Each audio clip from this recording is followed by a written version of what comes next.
Hello, Harold here again.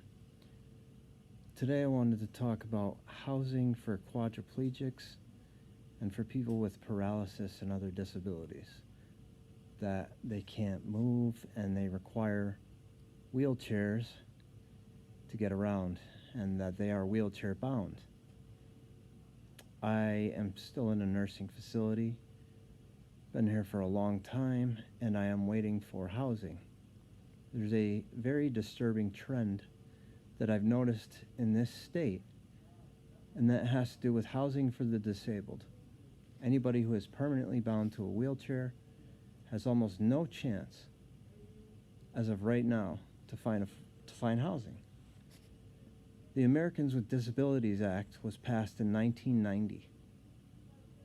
That's over 30 years ago. So we have all these apartment complexes that were built after that. And, I'm in the Litchfield County area, around Waterbury, Naugatuck, Middlebury, those towns.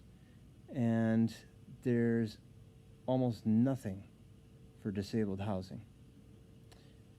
And for Waterbury, they just closed the list. It's just closed.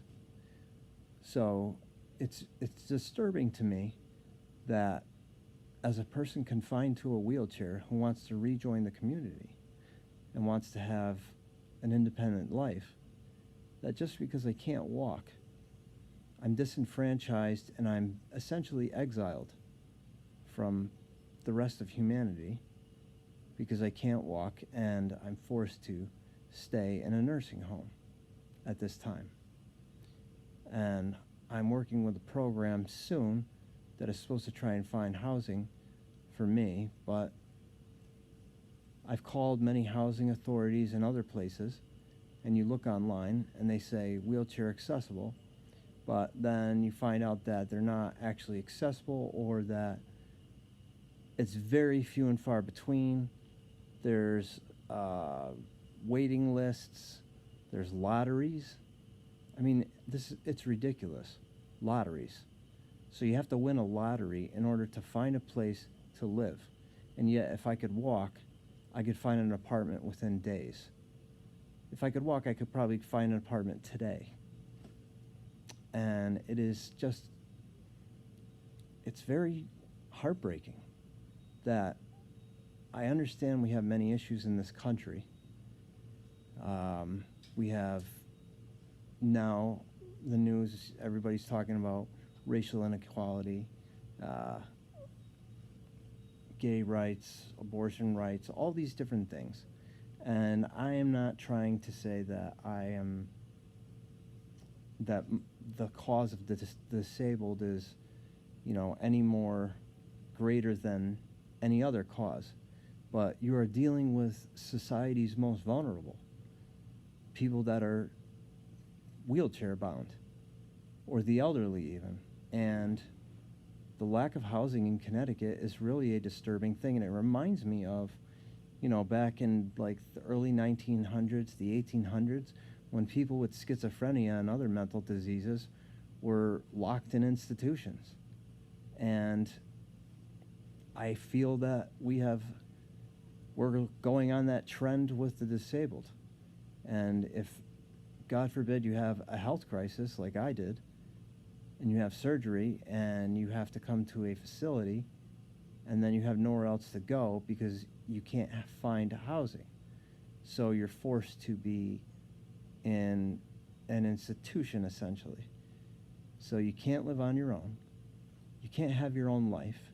You can't have your independence. You can't have your medications when you want. You can't do things when you want. You basically cannot be your own person.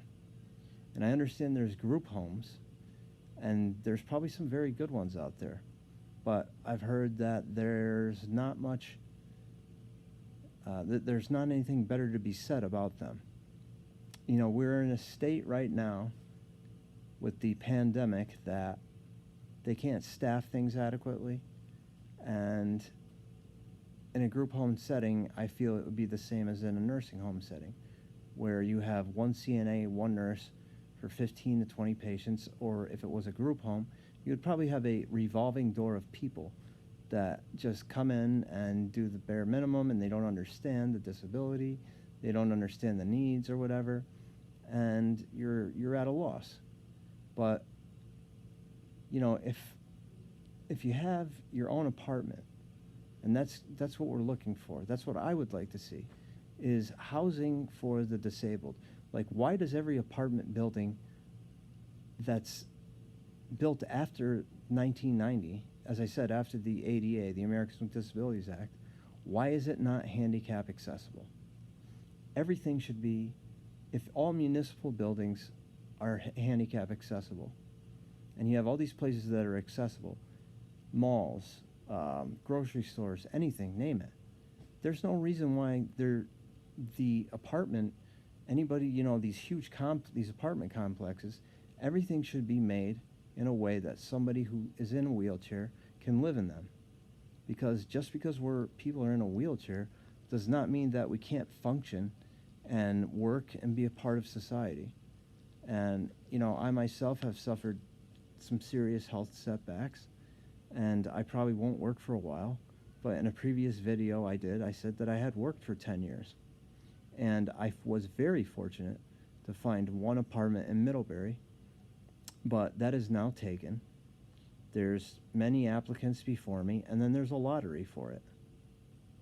And I've looked in towns around here and around where I am in this facility, and there's just waiting lists, and it goes on for years. And it's just, it's shameful to me, shameful that, like I said, because a person cannot walk, they cannot, just because they can't stand up and they have to use a wheelchair, that they are forced to stay in a nursing home or some kind of a facility. And in the nursing home that I'm in now, I'm the youngest person here.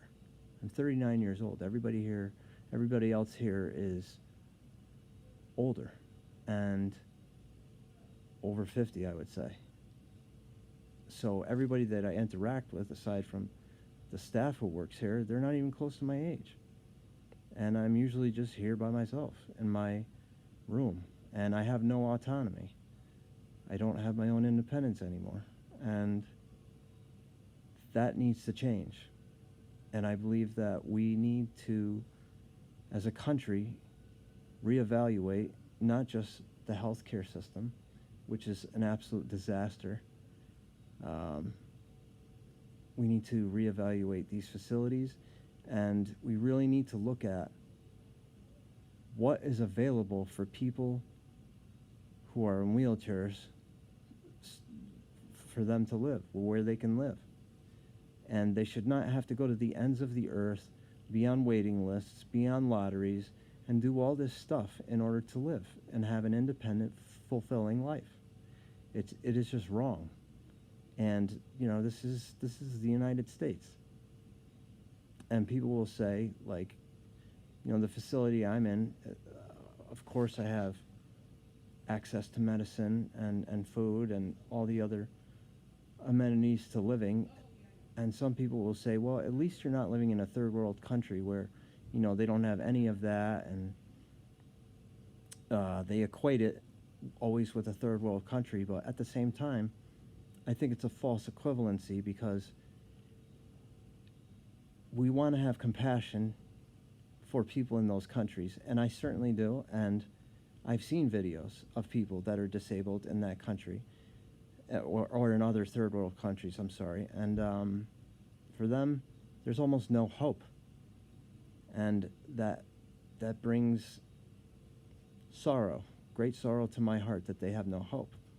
And one of the reasons why I have always continued to live as a disabled person and as a quadriplegic is for people like them, and for people that came before me that they had no way to live, because let's face it, the world is not an accessible place. But the state of Connecticut and the United States, by this time, should have plenty of disabled housing. There should not be all this going on where it is like trying to find, um, you know, I don't want to use a cliche here, but it's like a needle in a haystack. That's what it is. And it really is, it's appalling to me. It's appalling that we are concentrating on issues that are just, they make no sense. They make absolutely no sense. And then if you talk to our politicians, or if you listen to our politicians, it's nothing but political intrigue and political fighting. And I have tried to write to certain senators and certain other people, and you never get responses. And life is a very subjective thing. So I think that if you don't see this, if you don't live it, if you don't understand it, you don't know about it. And I would just like to see more of it.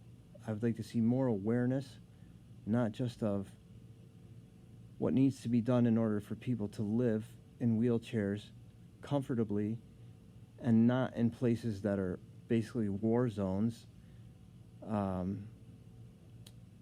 but just in a nice area, in nice areas.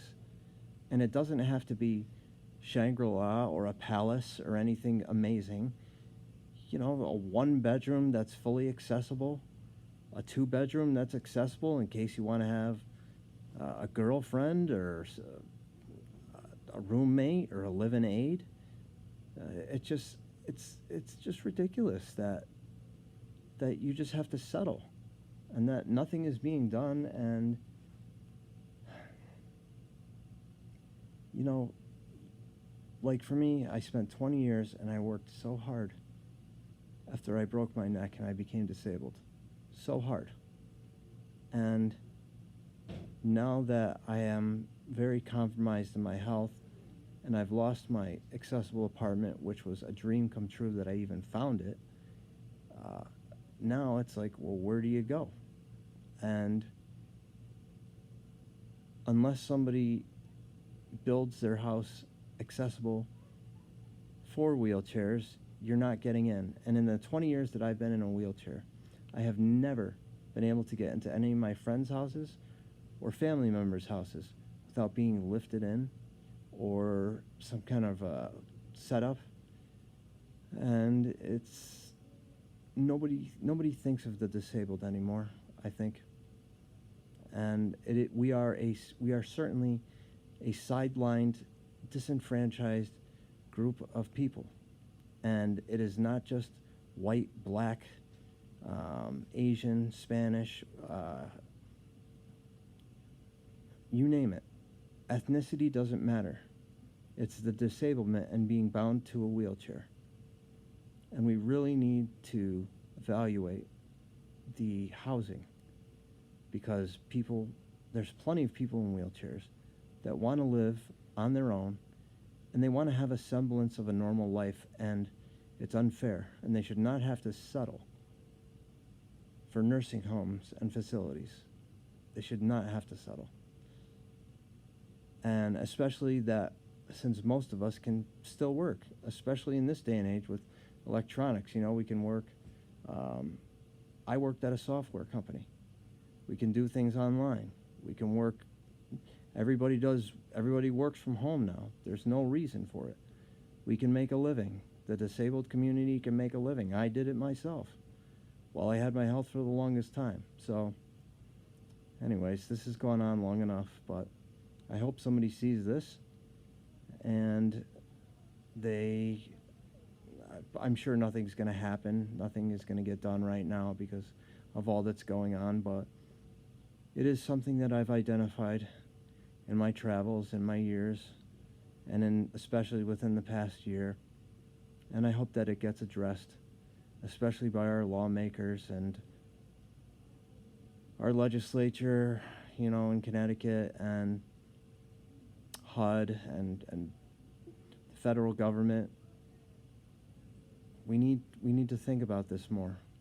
We need to think about the disabled more, and not look at them as people that are in wheelchairs and therefore they can't do anything with their lives anymore, because we certainly can do a lot. And I would say that a lot of people in wheelchairs have done a lot more than people that are not in wheelchairs. I've seen it firsthand myself, and it grieves me immensely. Anyways, thank you for listening and watching, and God bless.